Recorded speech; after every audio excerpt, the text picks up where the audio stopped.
America के Texas state के यूवाल्डे में रॉब एलिमेंट्री स्कूल में सिर्फ 18 साल के एक इंसान ने अंधाधुंध फायरिंग करी है। इस खतरनाक और खौफनाक इंसिडेंट में 18 स्टूडेंट्स और 3 टीचर्स की मौत हो गई है। इसके अलावा 13 स्टूडेंट्स, स्कूल के कुछ और स्टाफ, साथ ही कई पुलिसमैन भी घायल हुए हैं। हालांकि पुलिस ने उस आतंकी हमलावर को मार गिराया है। टेक्सास के इस स्कूल फायरिंग में अब तक जो चीजें सामने आई हैं उस हिसाब से शूटर ने first, second, third and fourth class में पढ़ने वाले छोटे छोटे बच्चे जिनकी उम्र 10 साल से भी कम थी उनको निशाना बनाया और उन पर अंधाधुंध फायरिंग करी। और जिसने इस भयानक घटना को अंजाम दिया उसकी पहचान को लेकर पुलिस का कहना है कि हमलावर का नाम साल्वाडोर रामोस है और वो टेक्सास के यूवाल्डे का ही रहने वाला है, साथ ही यूवाल्डे हाई स्कूल का स्टूडेंट है। जब वो आतंकी स्कूल में दाखिल हुआ तो उसके पास एक हैंडगन और एक राइफल थी और स्कूल में फायरिंग करने से पहले जब वो अपने घर से निकल रहा था तो उस टाइम सबसे पहले अपनी ही दादी को शूट करके निकला था। हालांकि उनकी मौत नहीं हुई है लेकिन वो बुरी तरह से घायल हैं। उन्हें एयरलिफ्ट करके हॉस्पिटल पहुंचा दिया गया है। अब सवाल ये आता है कि आखिर अमेरिका में स्कूलों में हमला होना, वो भी बार बार होना, कोई छोटी मोटी प्रॉब्लम नहीं बल्कि बहुत बड़ी प्रॉब्लम है। अमेरिका के स्कूल में हुआ यह हमला कोई पहला हमला नहीं बल्कि इससे पहले 14 दिसंबर साल 2012 में अमेरिका के न्यू टाउन के एक school Sandy Hook elementary high school में एक 20 साल के लड़के ने बिल्कुल इसी तरह की फायरिंग करी थी जिसमें 26 लोगों की जान चली गई थी और उन 26 लोगों में 20 बच्चों को मारा गया था। यह अमेरिका के इतिहास की सबसे भयावह घटना है। इसके अलावा अमेरिका में ही एक और घटना जिसमें स्कूल के अंदर फायरिंग करी गई थी। अमेरिका के मिशिगन के एक स्कूल ऑक्सफोर्ड हाई स्कूल में एक सिर्फ 15 साल का लड़का जो उसी स्कूल में पढ़ता भी था, उसने स्कूल के अंदर करीब 20 राउंड फायरिंग करी और उस फायरिंग में 3 लोगों की मौत हुई, साथ ही एक टीचर समेत 8 लोग घायल भी हुए थे। हालांकि बाद में पुलिस ने उस 15 साल के लड़के को हिरासत में ले लिया था। अमेरिका के स्कूलों में इस तरह के हमले एक बार या 2 बार नहीं बल्कि कई बार हो चुके हैं। अमेरिका के वॉशिंगटन स्कूल में एक और गोलीबारी की घटना हो चुकी है जिसमें 3 लोगों को गोली लगी थी, उसमें से एक की मौत हो गई थी। स्कूल के अंदर मौत के खेल का यह सिलसिला अमेरिका के लिए एक बड़ी प्रॉब्लम है जो आज तक अमेरिका सॉल्व नहीं कर पाया है। और जब भी इस तरह के हमले हुए हैं तो उसमें कोई किसी और देश का नागरिक या किसी आतंकी संगठन का कोई हाथ नहीं बल्कि अमेरिका के ही आम पब्लिक में से कोई एक शामिल रहा है। बच्चों को मार डालने का यह सिलसिला सिर्फ अमेरिका तक ही सीमित नहीं है बल्कि एक और घटना जो पूरी दुनिया की अब तक की सबसे भयावह और दर्दनाक घटना है जिसकी खबर सुनने के बाद हर उस इंसान की आंख नम हुई थी जिसके अंदर थोड़ी भी इंसानियत मौजूद थी। 16 दिसंबर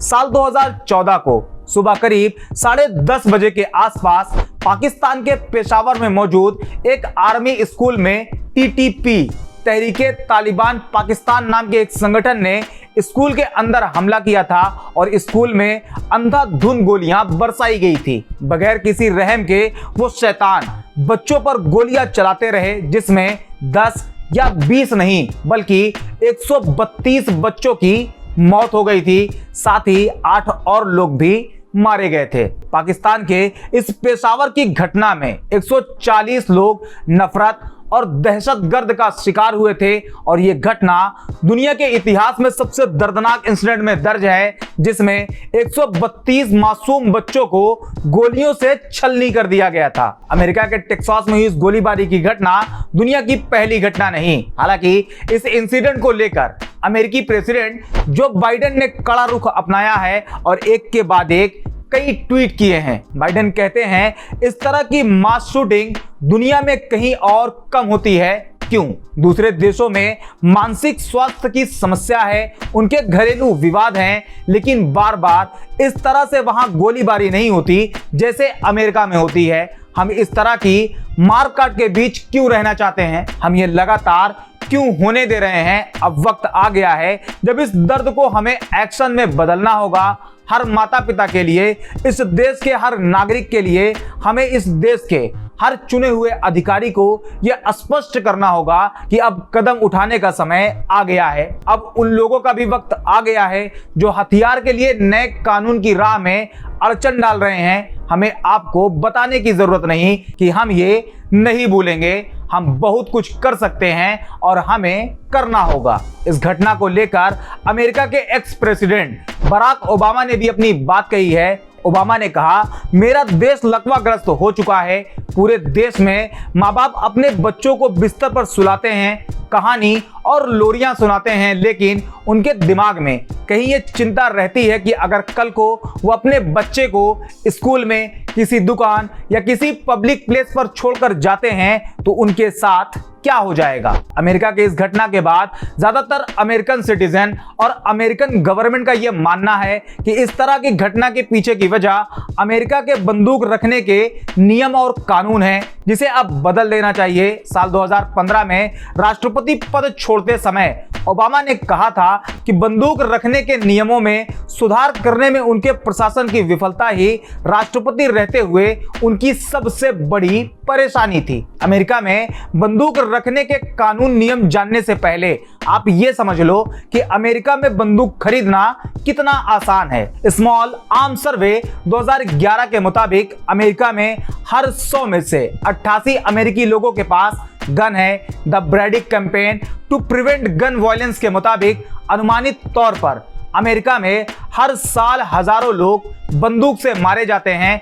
अमेरिका में बंदूक रखने के नियम कानून के मुताबिक अमेरिका का the gun control act 1968 GCA कहता है कि राइफल या कोई भी छोटा हथियार खरीदने के लिए उम्र कम से कम 18 साल होनी चाहिए। दूसरे हथियार मसलन हैंडगन खरीदने के लिए 21 साल की उम्र होनी चाहिए। नियम यह भी कहता है कि अमेरिका का कोई भी स्टेट गन रखने की मिनिमम एज बाउंडेशन को बढ़ा सकता है, जबकि उम्र घटाने की उन्हें इजाजत नहीं है। अमेरिका में सिर्फ बंदूक खरीदने वालों के लिए ही नहीं बल्कि बेचने वालों के लिए भी नियम कानून बने हुए हैं। बंदूक बेचने वालों की उम्र भी फिक्स की गई है। फेडरल फायर आर्म्स लाइसेंस के मुताबिक बंदूक विक्रेता की उम्र 21 साल से ऊपर होनी चाहिए। बंदूक का कारोबार करने के लिए फिक्स जगह होनी चाहिए। शॉप के बारे में वहां की लोकल पुलिस को जानकारी होनी चाहिए। बंदूक बेचने वाले को हथियार की बिक्री का लाइसेंस तभी मिल पाएगा जब वो मेंटल फिटनेस का सर्टिफिकेट जमा करेगा, यानी वो दिमागी तौर पर पूरी तरह से ठीक होना चाहिए। इसके अलावा कुछ ऐसे लोग जो अमेरिका में बंदूक नहीं खरीद सकते, जैसे भगोड़े, समाज के लिए जिन्हें खतरा मान लिया जाए, मानसिक रूप से बीमार लोग बंदूक नहीं खरीद सकते हैं। नशे में रहने वाले लोगों को भी हथियार खरीदने बेचने की इजाजत नहीं है। इसके अलावा गुंडागर्दी करने वाले, 1 साल से ज्यादा की जेल की सजा या 2 साल से ज्यादा की सजा पाने वाले भी बंदूक नहीं खरीद सकते हैं। अमेरिकी फेडरल कानून के मुताबिक उन लोगों को बंदूक नहीं बेची जा सकती जो पिछले साल के भीतर अवैध नशीले पदार्थ का उपयोग करने के दोषी पाए गए हैं। ये कानून अमेरिका में होने के बाद भी 100 में से 88 लोगों के पास, यानी पूरे अमेरिका में 88% लोगों के पास गन मौजूद है। अब ऐसे में उसी गन का इस्तेमाल करके आतंक मचाना बहुत आसान हो गया है, खास करके बच्चों को मारना बहुत आसान। और ये गन कल्चर ही है जो अमेरिका में इस तरह के इंसिडेंट की वजह बनती आई है। आज के वीडियो में इतना ही। वीडियो इंफॉर्मेटिव लगी हो तो इसे लाइक करें, शेयर करें और चैनल को सब्सक्राइब जरूर कर लें। मिलते हैं अगले वीडियो में।